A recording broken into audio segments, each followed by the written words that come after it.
All right. Good afternoon, everyone. We'll start off with a trip announcement. This afternoon, the Secretary General will travel to Canada, where he will attend an outreach session of the G7 Leader Summit in Kananaskis, in the province of Alberta. Bless you. On Tuesday, he will take part in a session organized for G7 and invited leaders entitled Energy Security, Diversification, Technology, and Investment to ensure access and affordability in a changing world.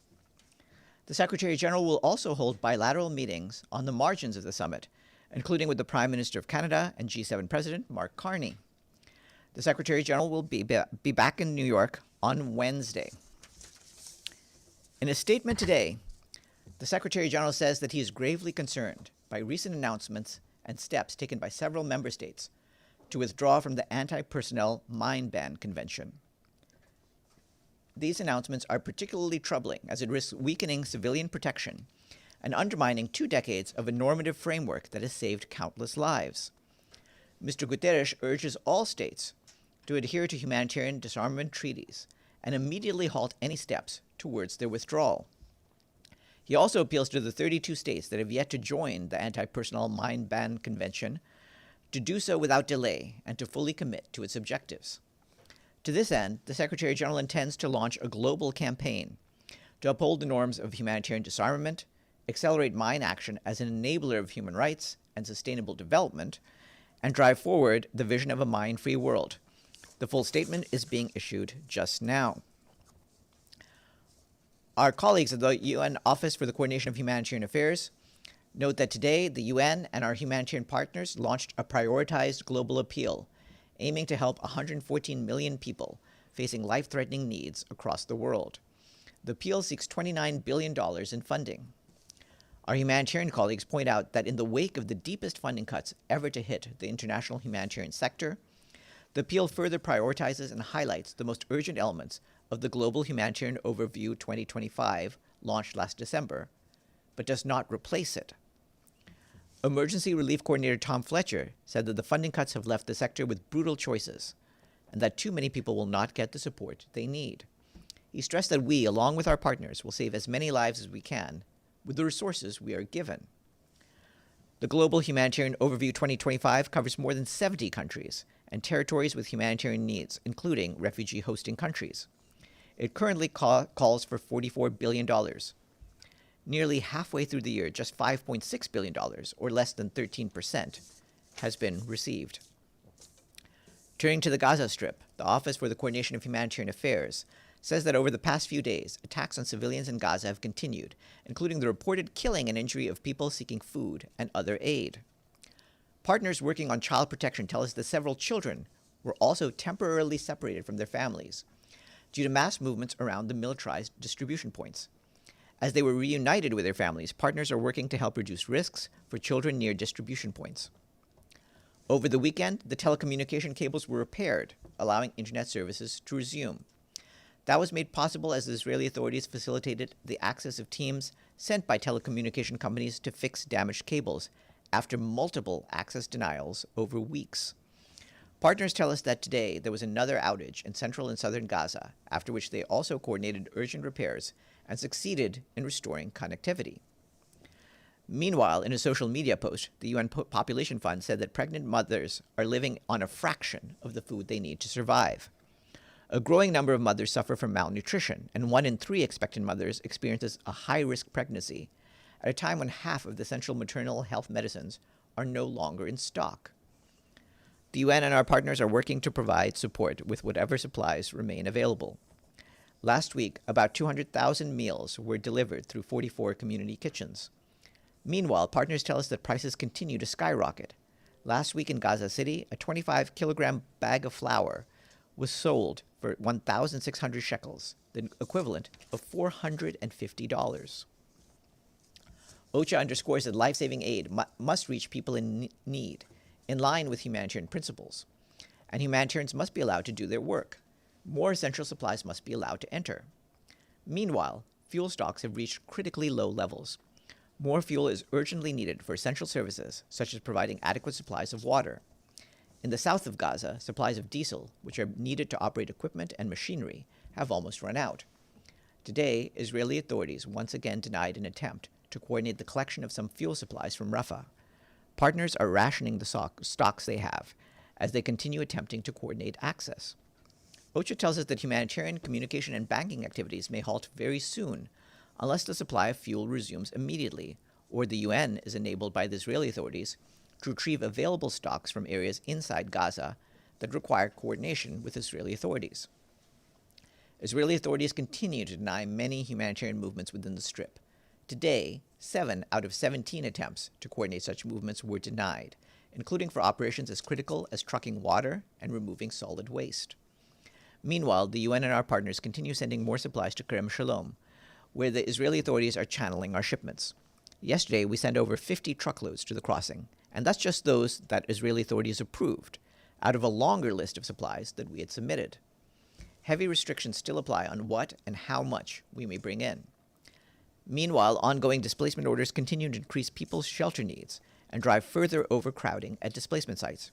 For over 100 days, the Israeli authorities have banned the entry of any shelter materials.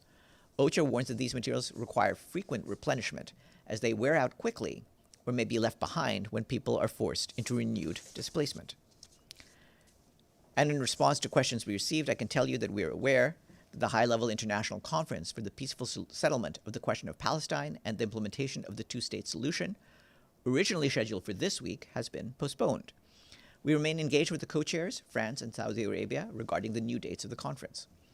The Secretary General remains committed to a negotiated two-state solution in accordance with the United Nations resolutions, international law, and prior agreements, so that Israel and Palestine can finally live side by side in peace and security, with Jerusalem as the capital of both states. The Secretary General also continues to call for an immediate permanent ceasefire, the immediate and unconditional release of all hostages, and for the rapid, safe, and unimpeded delivery of humanitarian assistance. Turning to Sudan, the Office for the Coordination of Humanitarian Affairs is alarmed by the situation in parts of the Darfur and Kordofan regions, where civilians continue to flee ongoing conflict and widespread insecurity. Meanwhile, funding shortfalls and access challenges are putting major pressure on response efforts. Some 12,300 people were newly displaced in North Darfur, South Kordofan, and West Kordofan between June 10th and 14th. That's according to the International Organization for Migration. This includes an estimated 1,000 people who fled Abu Shuk displacement camp and Al Fasher town in North Darfur due to insecurity and worsening economic conditions. The displaced people reportedly relocated to other parts of Al Fasher, as well as to Tawala locality, where the UN and partners on the ground have scaled up support for new arrivals in recent months. In South Kordofan, nearly 11,000 people were displaced from 10 villages in Al Qus locality between June 12th and June 14th. This is in addition to the more than 9,000 people previously displaced in the same area on May 29th. Most have moved to locations in Shekan locality in North Kordofan, while others have sought refuge within South and West Kordofan. We underscore that civilians must be protected, whether they seek to leave the area or choose to remain. Once again, OCHA calls for unfettered humanitarian access so that people in need can secure the essentials for their survival. The Special Representative of the UN Secretary General in the Democratic Republic of the Congo, Bintou Keita, concluded on Sunday a visit to Goma that began on June 12th. This visit allowed her to listen carefully to the concerns and perspectives of the various stakeholders ahead of her briefing to the Security Council on the 27th of June. Special Representative Keita reiterated MONUSCO's willingness to support all steps towards peace and stability in the region. Thanks. Turning to Ukraine, the Office for the Coordination of Humanitarian Affairs tells us that authorities reported that attacks across the country this morning and over the weekend killed and injured several civilians, with Donetsk and Kherson region most impacted. In Zaporizhia, authorities say that a warehouse belonging to an international non-governmental organization and its national partner was also hit, destroying food, water, emergency kits, generators, and other aid. No casualties were reported. National organizations supported by the UN and humanitarian partners are mobilized and providing aid, including emergency shelter materials and psychosocial support. Since January 2025 in Zaporizhia region, some 145 humanitarian organizations provided assistance to 285,000 people.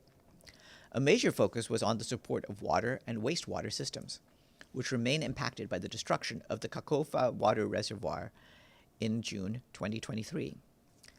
Other priorities include food aid, healthcare, agricultural support, and cash assistance.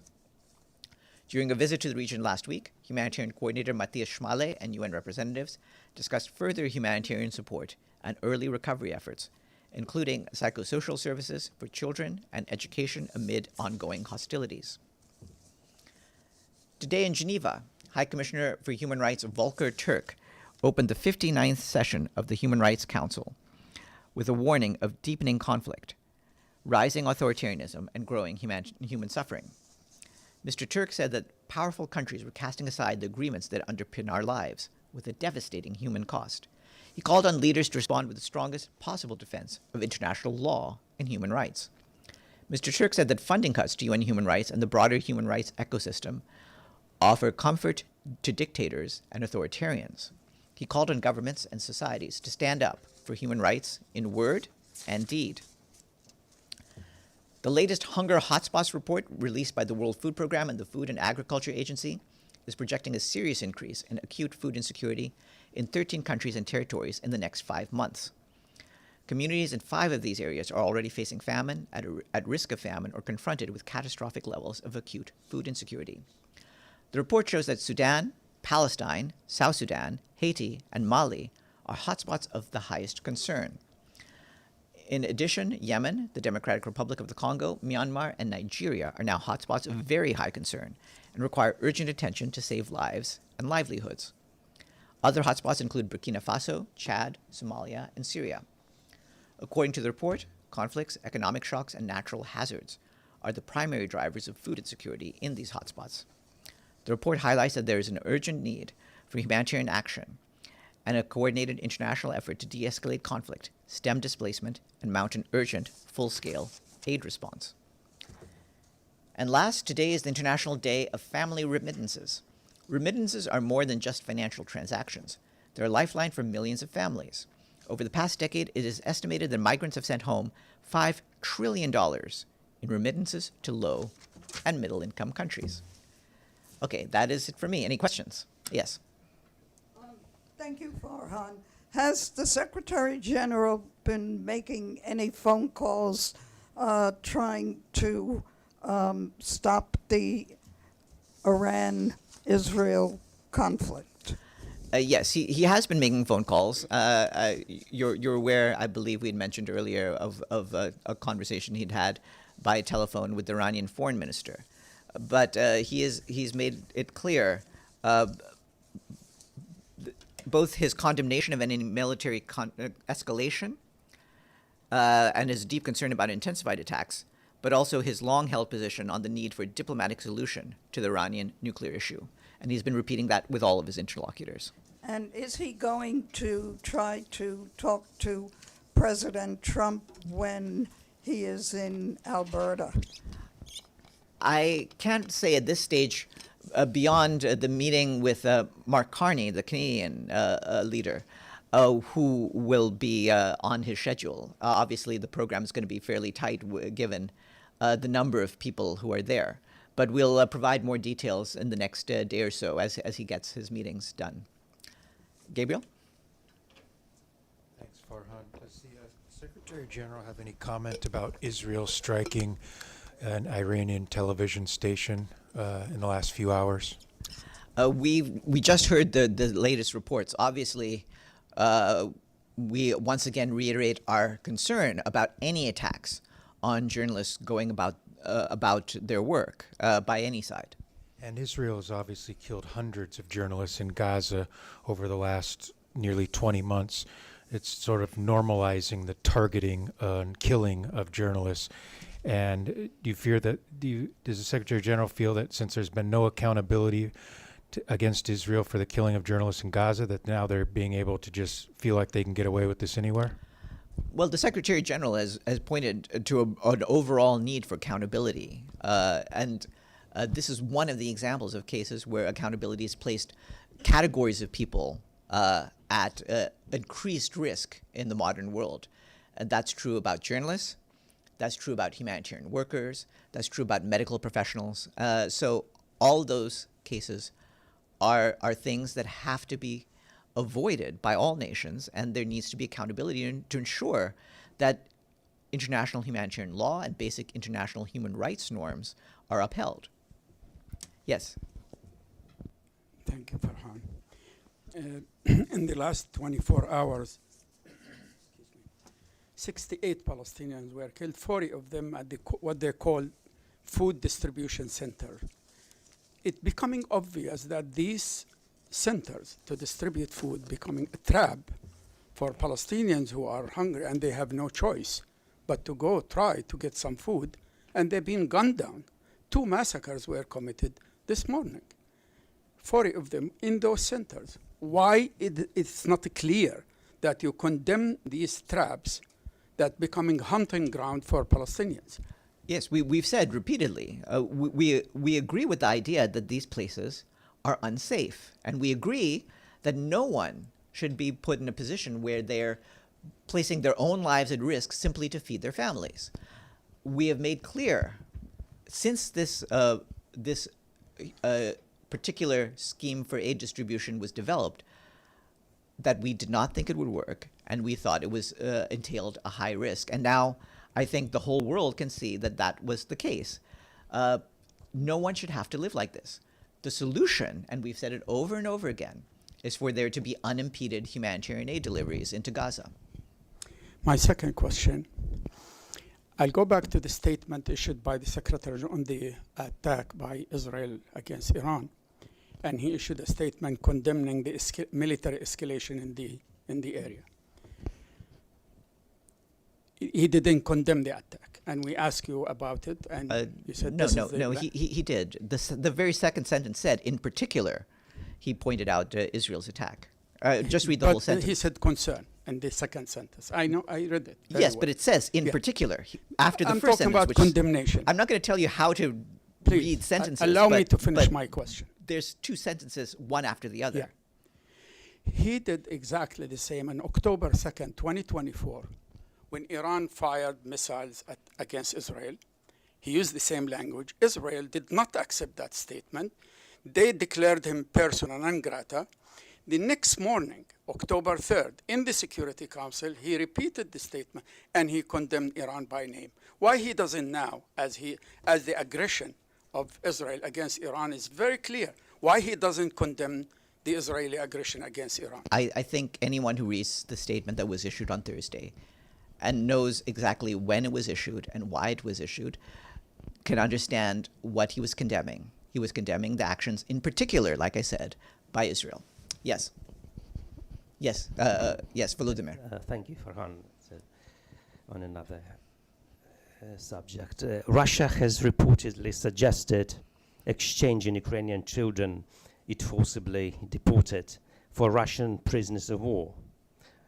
President Zelensky called this beyond understanding and beyond international law. How does the Secretary General view such a sort of proposal? I wouldn't comment on proposals as they're going on. Obviously, it's very clear that all innocent civilians, including innocent children, should not be used as bargaining chips. That's the case everywhere. Yes, please. As you just mentioned, that UN is announcing the deepest funding cut of its humanitarian operations, and given the number and the scale of the ongoing conflict around the world, I have 2 questions. One is, what are the main reasons behind those cuts? And the second is, how much will that impact the humanitarian operation in Gaza? Thank you. Gaza is one of the areas that will be impacted, but everywhere, really, we have to focus on the people who are most in need. The problem, as I just pointed out, is the math. We're seeking $29 billion in funding, but that's just for the most urgent cases. The overall appeal that we issued last December was for $44 billion, which is much more. Now, does that mean we don't need the $13 million that we're not asking for in this particular hyper-prioritized appeal? No. I mean, we need that money as well. But we are using the circumstances we have to show the priority for the most urgent needs. the people who are most at risk. And so we're trying to do what we can. Obviously, if the funding picture changes and we get more funds, we will try to do more with that. The older appeal from December still stands. I'm sorry, and what are the main reasons behind those cuts? As I explained it, the basic reason is the funding cuts. Ultimately, countries are not responding to our appeals. The appeal that we issued at the end of last year was only about 13% funded. We can't go on like that. We need to get people to at least fund the most crucial thing so that people, innocent people around the world, won't die. Yes. Thank you. Over the weekend, about 200 people were killed in north-central Nigeria. Mostly women and children, and their bodies burned beyond recognition. This has protracted since the beginning of this year. The Secretary General has not issued a statement over this. We have not, but we're monitoring the situation. The Secretary General condemns the killing of innocent civilians, including in Nigeria, and we hope that those responsible for this violence will be found and apprehended. Yes. Going back to the so-called Gaza Humanitarian Foundation and following up on a previous question, I mean, 33 Palestinians were shot while waiting for food today alone at this Gaza Humanitarian Foundation aid scheme. All of the predictions that were made by the UN before this got off the ground, it's been going on for 2 weeks, have mostly all come true. Does the Secretary General feel that this is sort of verification that this scheme simply not only does not work, but has been a complete failure? We never thought that the scheme was workable. And we explained repeatedly in fairly great detail why we thought it was not workable. The Secretary General himself said that. Tom Fletcher repeatedly also said that. And it's not a surprise that the sort of scheme that humanitarian experts warned could not work does not work. This needs to be stopped before more innocent people are killed. So the Secretary General would encourage this scheme to be closed down if he had the option to do that? We're not the ones holding the cards in terms of access to Gaza, but we have made it clear, including in our conversations with Israeli authorities, what is needed, again, is a greater aid coming in through the established crossing points. Yes. In the last week, Israel attacked Syria, kidnapped 7 civilians, attacked Lebanon, killed a number of people also, attacked Yemen and their seaports, and now expanding its attacks on Iran. I mean, how could the Secretary General doesn't see this connection between all these aggressions on sovereign states and speak up loudly and clearly to condemn this rogue state? We have made clear our positions on all the various aspects of the regional issue that you've talked about. We made clear the need to halt all the escalation between Israel and Iran. The Secretary General has condemned and continues to condemn the loss of lives and injuries of civilians in Gaza who are being shot at while seeking food. He believes very clearly that that's unacceptable. You've heard our positions on all of these cases. So the question is, what can the international community do about it? We are doing our utmost to make sure that in all of the cases you've described, that the parties de-escalate and use restraint and go back to the path of negotiations. Yes, Ephraim. What kind of presence, what is left of the UN presence now in Gaza? You spoke of partners, like who remains there on the ground now? we have we do have humanitarian presence in Gaza. As you know, throughout this crisis, the main source of the UN presence has been the UN Relief and Works Agency, UNRWA, where thousands of our colleagues continue to go about their tasks, even amid the huge amount of violence, and even despite the more than 300 casualties UNRWA has suffered since the start of the crisis in October 2023. Yes, in the back. Hi, Farhan. Aren't Israel attacks on civilians, people, journalists, scientists, and civilian infrastructures, as well as on territory of Iran, considered crime against humanity and violation of international law?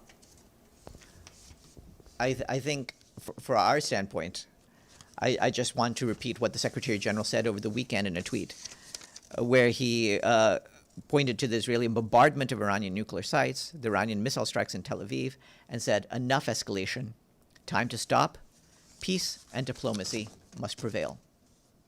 Good afternoon, everyone.